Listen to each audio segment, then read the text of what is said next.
bagaimana sebaiknya sikap umat menghadapi kebijakan-kebijakan pemerintah yang tidak adil ini.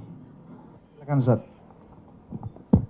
Penyakit umat yang paling mengerikan adalah penyakit tidak mau tahu. Aku tidak khawatir, kata Sayyidina Ali, aku tidak khawatir tentang baik dan buruk. Karena memang dari dulu baik buruk ini ada. Ada Kabil, ada Habil. Ada Namrud, ada Ibrahim. Ada Fir'aun, ada Musa. Ada Abu Lahab, ada Muhammad SAW. Aku tidak pernah khawatir tentang baik dan buruk, itu memang terus ada. Yang ku khawatirkan adalah orang baik diam, sehingga orang jahat merasa dirinya benar. Jadi ketika orang baik diam, melihat kebatilan, kata Imam Abu Ali Ad-Daqqaq, as-sakitu 'anil haqqi syaitanun akhras. Orang yang diam melihat kebatilan berarti dia setan bisu.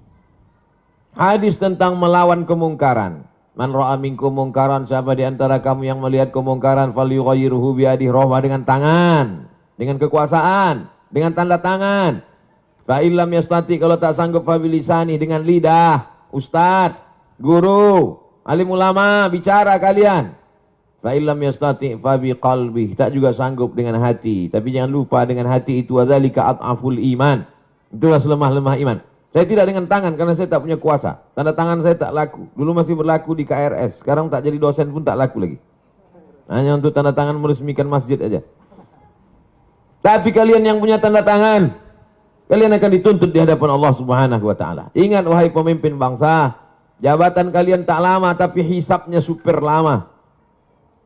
Jabatan kalian sekejap tapi hisapnya amat sangat lama di hadapan Allah. Yauma yaqumul hisab. Pada hari itu ditegakkannya hisab. Kalau dihitung-hitung usiamu sejak akil balik 10 tahun sampai mati 63 tahun, kalau sampai tak sampai 53, potong 10, potong 13, tinggal 40 tahun. 40 tahun itu berapa kali kau menandatangani surat izin membuka perusahaan asing, dari mulai nikel, batu bara, tanah, penebangan hutan, penggarapan. Dituntut kau ke pengadilan, kau menang juga karena duit kau banyak, bisa kau sogok pengacara, per detik bisa kau bayar. Tapi di akhirat, al-yawma nakhtimu ala afwahim, mulutmu terkunci, wa tukallimuna aydihim, tanganmu akan bicara. Inilah tangan yang dulu menandatangani persetujuan. Wa tashhadu arjuluhum, kakimu akan bersaksi. Sekarang orang bicara tentang integritas, integritas, berkarakter. Inilah integritas. Oleh sebab itu tanggung jawab kita adalah jangan diam melihat kebatilan. Kita negara konstitusional. Undang-Undang Dasar 1945, Pancasila, Negara Kesatuan Republik Indonesia. Maka dalam koridor demokrasi bicara. Kalau tersendat di parlemen, turun ke jalan. Turun ke jalan itu adalah bagian dari demokrasi. Kita bukan negara monarki, tidak lagi di kerajaan Sriwijaya. Kita bukan kerajaan Siak Sri Indrapura. Kita adalah negara kesatuan Republik Indonesia. Apa pesan Bung Karno? Bagi yang tidak setuju, bicara di parlemen.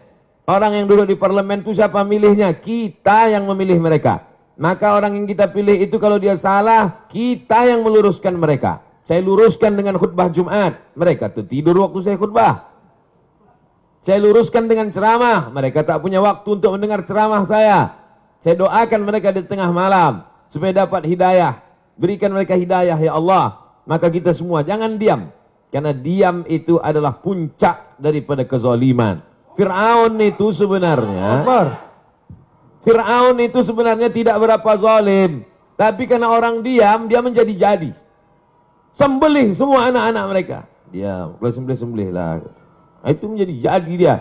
Inna Fir'auna wa Hamana. 6 kali disebut nama Haman. Haman itu bukan orang bodoh. Haman itu kalau hidup sekarang Profesor Dr. Haman. Cerdas dia, tapi kecerdasannya dipakai untuk menjunjung kekuasaan yang zalim.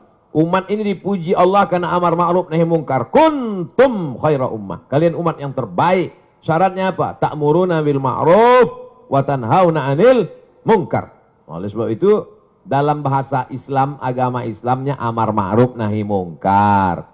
Dalam bahasa konstitusinya adalah kritik membangun, berdebat di parlemen. Parlemen, parle itu bahasa Perancis artinya ngomong. Parlemen, tempat ngomong. Kau didudukkan di situ untuk ngomong, bukan untuk tidur.